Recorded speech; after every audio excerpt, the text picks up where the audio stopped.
In this video, I'll guide you through how to free up Gmail storage so you can avoid those annoying storage almost full messages and keep your inbox running smoothly.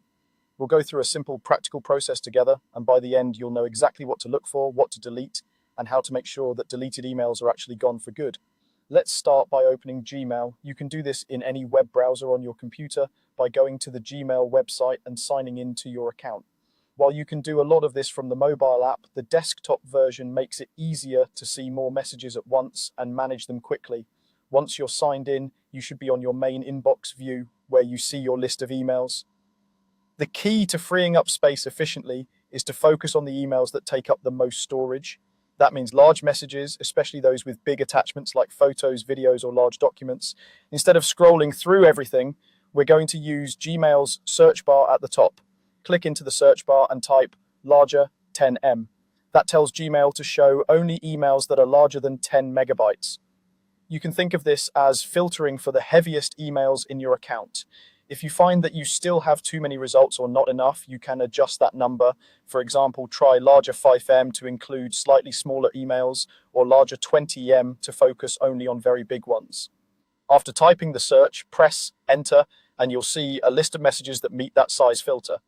Take a moment to scan through these results. You'll likely see newsletters with big images, old file attachments you don't need anymore, or email threads that are no longer relevant. The goal here is to delete only what you truly don't need, so it's worth quickly checking who the email is from, what the subject is, and whether there are important attachments. When you're ready to start cleaning up, you can delete individual emails by clicking the checkbox next to each one, then clicking the trash can icon at the top.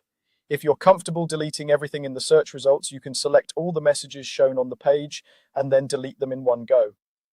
If Gmail asks whether you want to select all conversations that match the search and you're sure you don't need them, you can confirm that to remove a large chunk at once. Remember, deleting emails from your inbox or other folders doesn't immediately free up your storage.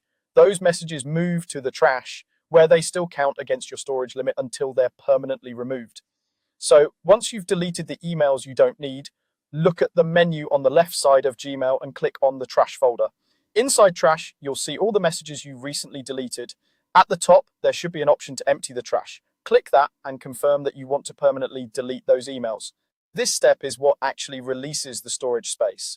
While you're there, it's also a good idea to check the spam folder.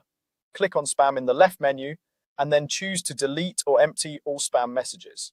Spam can quietly build up over time, and clearing it out helps keep your account tidy and your storage under control. Once you've emptied both trash and spam, your Gmail storage should update and reflect the new reduced usage. It may take a short while to fully refresh, but you've now targeted and removed the largest, most space-hungry emails and made your account much lighter,